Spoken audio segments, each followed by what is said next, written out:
Subscribe کریں اڑیسہ اہل حدیث کو اور بیل آئیکن کے اوپر کلک کریں ساری اسلامک باتیں قرآن اور حدیث کے مطابق جاننے کے لیے۔ شکرا یا ربی شکرا ہدیت قلبی شکرا۔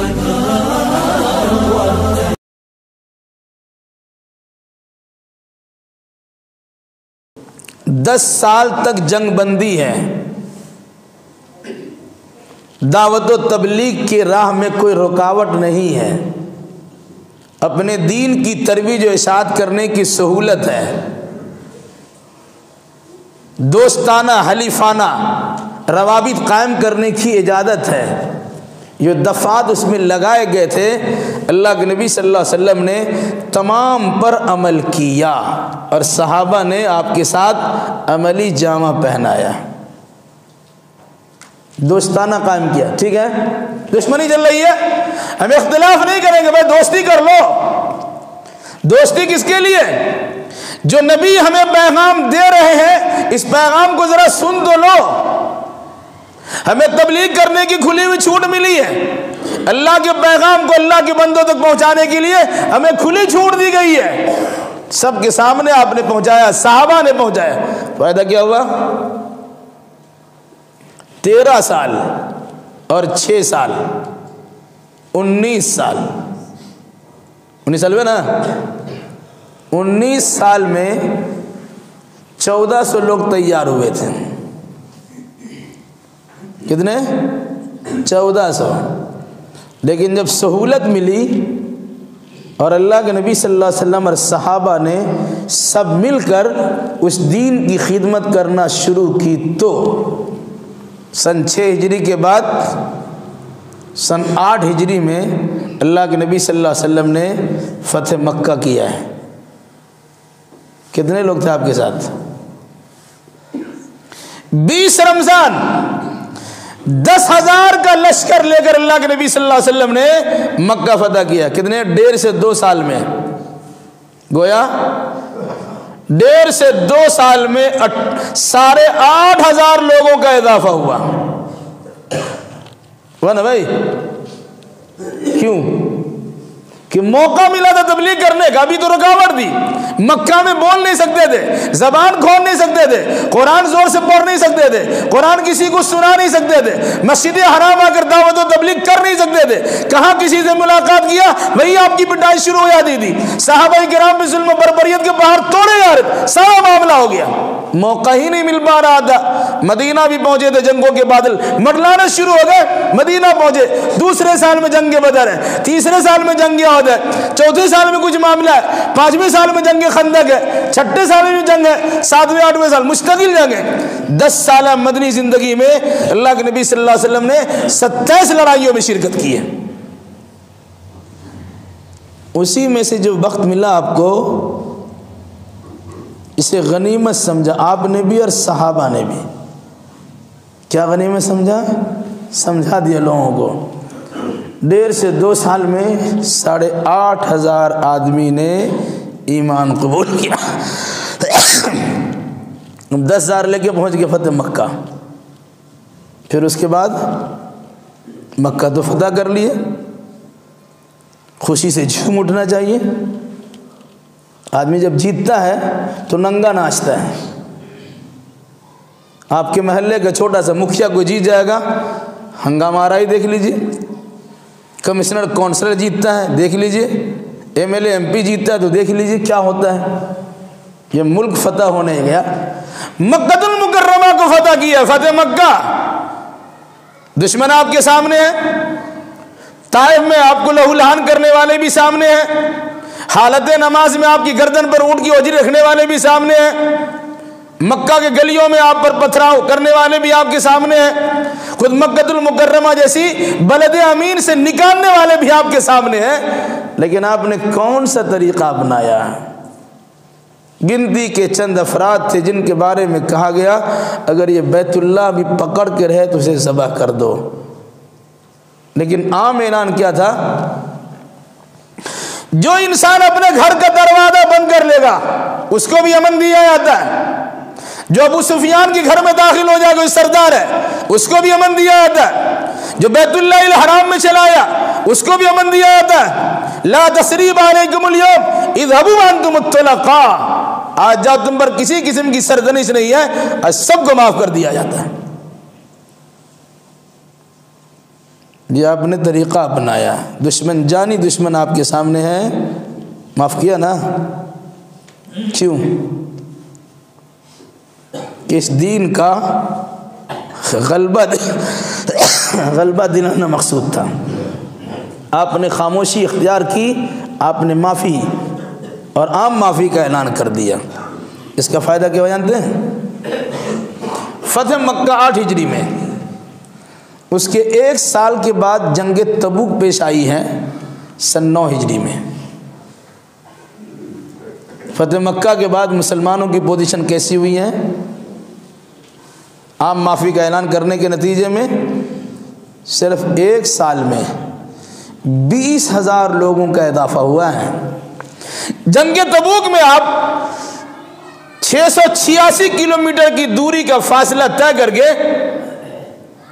رومن امپائر سے لڑنے کی آپ نے تیاری کی ہے، اور 30,000 کا لشکر جرار صحابہ کرام کی جماعت پر مشتمل لشکر کو لے کے آپ وہاں پہنچے ہیں. جنگ ہوئی نہیں، ان پر رعب دبدبہ طاری ہو گیا. بتانا مقصد کیا تھا؟ اس فتح مکہ کے موقع پر عام معافی کا اعلان کرنے کے نتیجے میں لوگوں نے دین کو، اسلام کو گلے سے لگایا، اس کے اخلاق سے متاثر ہو گئے، اس کی تعلیمات سے روشناس ہوئے. نتیجے کے طور پر کیا؟ اتنی زبردست تعلیم کہ اس کے نبی کو مارا گیا، معاف کر دیا گیا. اس کے دین کو دبانے کی کوشش کر دی، معاف کر دیا گیا. ہر جانب سے روکنے کی ناپاک کوشش ہوئی، معاف کر دیا گیا. ایسا دین ہمیں قبول کرنا چاہیے. 1 سال میں 20,000 کا اضافہ ہو گیا. پھر دیکھا کہ فتح مکہ کے بعد جنگ تبوک کے موقع پر مسلمانوں کی اتنی بڑی تعداد جب شریک جماعت ہوئی اور لوگوں کے دلوں پر ڈھاک بیٹھ گئی، اس کے صرف 1 یا 1.25 سال کے بعد اللہ کے نبی صلی اللہ علیہ وسلم نے حجۃ الوداع کیا ہے. کتنے لوگ تھے آپ کے ساتھ؟ 1,44,000 صحابہ کرام کا مجمع آپ کے ساتھ تھا، جو حج کرنے کے لیے آپ کے ساتھ گیا ہوتا. اس مختصر سی تاریخ کو آپ یاد رکھیے. سن 6 ہجری صلح حدیبیہ کے موقع پر 1400، سن 8 ہجری فتح مکہ کے موقع پر 10,000، سن 9 ہجری جنگ تبوک کے موقع پر 30,000، اور سن 10 ہجری حجۃ الوداع کے موقع پر 1,44,000، تقریباً 1.5 لاکھ صحابہ کرام کا مجمع ہے. کیوں؟ آرام سے سو رہے تھے آپ، عہدہ مل گیا تو سو رہے ہیں. نبیوں کے سردار بن گئے تو خراٹے لے رہے ہیں. دین و ایمان کے پرچار کرنے کا موقع ملا تو سستی کر رہے ہیں. دوستانہ حلیفانہ رابطے قائم کرنے کا موقع ملا، کیا دشمنی کر رہے ہیں؟ میرے بھائی ہرگز نہیں. جو موقع اللہ کے نبی صلی اللہ علیہ وسلم کو ملا ہے، آپ نے اس موقع کا فائدہ اٹھایا اور صحابہ نے آپ کا بھرپور ساتھ دیا. نتیجہ کیا ہوا؟ کامیابی اور غلبہ اس طرح میسر ہوا کہ دنیا میں ویسی تاریخ دہرائی نہیں جا سکتی ہے اور اس کی نظیر نہیں ملتی ہے. اب آئیے پھر یہاں آزادی ہمیں ہندوستان میں حاصل ہو گئی، ہم آزاد ہو گئے. آزاد ہونے کے بعد آدمی کو بولنے کا موقع ملا، اپنے دین و ایمان کی ترویج و اشاعت کرنے کی سہولیات ملی، قرآن کے پرچار کرنے، حدیث رسول کو عوام الناس تک پہنچانے کے لیے بہترین موقع آپ کو ملا. کسی بھی قوم کی تقدیر کو سنوارنے کے لیے 40 سال کی مدت بہت بڑی ہوتی ہے. میں جس چیز کی طرف اشارہ کرنا چاہتا ہوں ذرا اپنی نگاہ دوڑائیے گا. بنی اسرائیل کے افراد نے موسیٰ علیہ السلام کی بات نہیں مانی. کہا قوم عمالقہ سے لڑنا ہے. یہودیوں نے کہا کہ لن ندخلها، ہم اس میں داخل نہیں ہوں گے جب تک یہ لوگ نہیں کرنے ہیں. کیوں؟ جو لوگ بڑے جابر اور ظالم اور مضبوط قسم کے لوگ ہیں، ہم ان کا مقابلہ نہیں کر سکتے۔ فَذْهَبْ أَنْتَ وَرَبُّكَ فَقَاتِلَا إِنَّا هَاهُنَا قَاعِدُونَ، آپ جائیے اور آپ کا رب جائیں، ہم تو یہاں بیٹھ کے تماشا دیکھیں گے، ہم جنگ میں شرکت نہیں کریں گے۔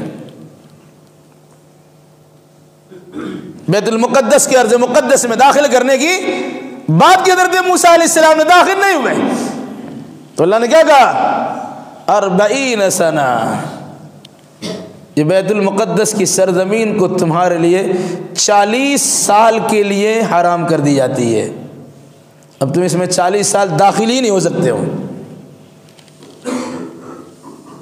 پھر اس کے بعد 40 سال کے بعد مسئلہ حل ہوا، پھر داخل ہوئے۔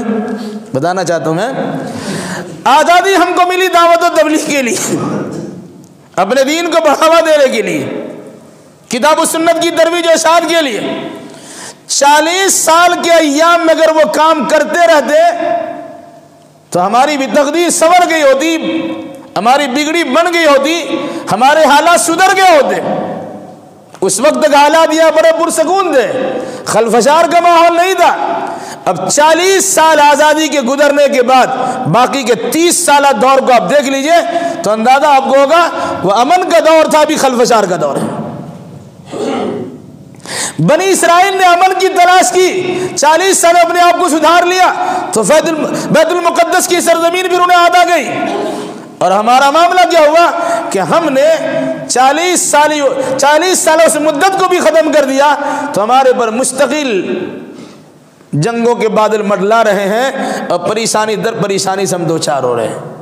ما اصابکم من مصیبت فبما کسبت ایدیکم ویعفو عن کثیر، جو کچھ تمہیں مصیبت پہنچتی ہے وہ تمہارے کرتوت کا بدلہ ہے، اسے اللہ تعالیٰ بہت سارے گناہوں کو تو ویسے ہی معاف کر دیتا ہے۔ کبھی آپ نے غور کیا ہے؟ ظہر الفساد فی البر والبحر بما کسبت ایدی الناس لیذیقہم بعض الذی عملوا لعلہم یرجعون۔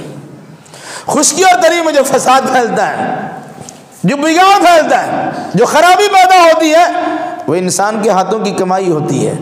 ویسے اللہ تعالیٰ کبھی کبھی کسی گناہ پہ انسان کو پکڑتا ہے، شاید وہ سدھر جائے۔ تو ہمارے حالات کیا ہے؟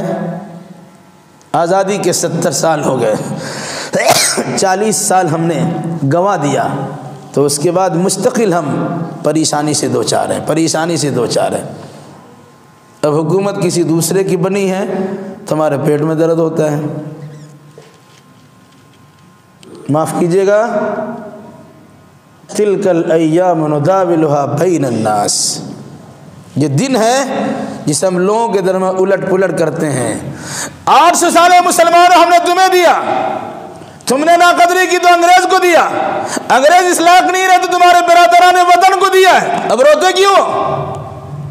تمہاری باڈی تو چلی گئی، تمہارا موقع تو ختم ہو گیا، تمہاری مہلت تو چھین لی گئی، تم تو اپنے اوقات کو فائدے میں استعمال نہیں کیا، اس سے منافع آپ نے حاصل نہیں کی۔ نتیجے کے طور پر اب تمہیں رونے سے کام نہیں چلے گا جب تک کہ اپنی تقدیر سنوارنے کی کوشش نہیں کرو گے۔ دیکھ لیجیے اب حالات، تو 40 سال اور 30 سال 70 سال ہو گئے نا۔ صحابہ نے صلح حدیبیہ کے بعد صرف 1400 صحابی کوشش کیے، اتنی بڑی تعداد بڑھی، ہندوستان کی سرزمین پر مسلمانوں کی بہت بڑی جماعت، بہت بڑی تعداد موجود تھی اور ہے، کوشش کرتے تو یہ دن دیکھنے کو نہیں ملتا۔ اب اس حالات حاضرہ کا تذکرہ ہم کیا کریں؟ ہمارے بزرگوں نے وہ کیا اور ہم بھی ہاتھ پر ہاتھ دھریں، منتظر فردہ ہیں، ہم بھی کچھ کر نہیں رہے ہیں۔ بتاؤ کیسے نہیں کر رہے ہیں؟ کتنے دینی مدارس آپ نے بنائے ہیں، دین و ایمان کے ساتھ کتنے اسکول آپ نے چلائے ہیں، کتنے آپ نے ہاسپٹل بنایا ہے، کتنے آپ نے رفاہی ادارے قائم کیے ہیں، کتنی بار آپ نے لوگوں کا دل جیتنے کی کوشش کی ہے۔ کتنے بار آپ نے دعوت و تبلیغ کا فریضہ انجام دیا ہے؟ کتنے بار آپ نے اپنے دشمنوں کو معاف کیا ہے؟ کبھی غور تو کیجئے۔ اب اگر نہیں کرتے ہیں اور پریشانی بڑھی ہوئی ہے تو ہم تانا دیتے ہیں کہ مودی کی سرکار ہے تو ہم تو بیکار ہیں۔ ارے بھائی یاد رکھیے گا، اس قسم کا جملہ یہ شرکیہ اور کفریہ جملہ ہے۔ بات غلط لگے تو معاف کیجیے گا، لیکن غور کیجیے گا۔ جی ایس ٹی آیا، روزی چھن گئی، نوٹ بندی آئی، پریشانی بڑھ گئی، حالات خراب ہو گئے۔ کیا آپ کے خدا ہے وہ پاورفل ہے؟ اس کے ہاتھ میں اختیار ہے؟ قرآن تو کہتا ہے، پڑھیے قرآن، من اعرض عن ذکری فإن له معیشۃ ضنکا ونحشرہ یوم القیامۃ اعما قال رب لما حشرتنی اعما وقد كنت بصیرا قال كذلك اتتك آیاتنا فنسیتها فكذلك اليوم تنسى۔ جو انسان میرے ذکر سے منہ موڑتا ہے، میری یاد سے غافل ہو جاتا ہے، میرے قرآن سے پیٹھ پھیر لیتا ہے، ہم کیا کرتے ہیں؟ فَإِنَّ لَهُ مَعِيشَةً ضَنْكَا، اس کا جینا دوبھر کر دیتے ہیں، اس کی معیشت تنگ کر دیتے ہیں، اس کا کھانا پینے کا مسئلہ کھٹائی میں پڑ جاتا ہے، وہ پریشانی در پریشانی میں گھیر دیا جاتا ہے۔ ترجمہ پڑھ لیجیے آپ، فَإِنَّ لَهُ مَعِيشَةً ضَنْكَا، اس کی معیشت تنگ کر دی جاتی ہے۔ اب اللہ اگر ہماری معیشت تنگ کر دے، دنیا میں کون سی حکومت ہے جو ہماری معیشت کو کھول دے؟ اب ہر نماز کے بعد پڑھتے ہیں، کیا دعا پڑھتے ہیں؟ اللہم لا مانع لما اعطیت ولا معطی لما منعت، پڑھتے ہیں نا بھائی؟ نماز کے بعد کی دعائیں کہ نہیں؟ لا مانع لما اعطیت، الہی جس کو تو دینا چاہے اسے کوئی روک نہیں سکتا، ولا معطی لما منعت، اور جسے روک دے اسے کوئی دے بھی نہیں سکتا ہے۔ اگر اللہ نے آپ کی تقدیر بگاڑ دیا ہے، دنیا میں کون ایسا انسان جو آپ کی تقدیر کو سنوار دے؟ کبھی غور کیا آپ نے؟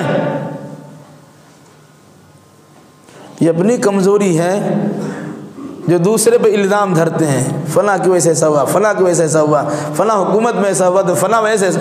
تو بھائی یاد رکھیے گا، ایک مسلمان ہے اس قسم کے جملے نہیں بول سکتے ہیں، انہیں زیب نہیں دیتا، ایسا جملہ بولنا ان کے لیے جائز نہیں ہے، بلکہ یہ سوچنا چاہیے کہ تقدیر کو سنوارنے اور بگاڑنے والا اللہ ہے۔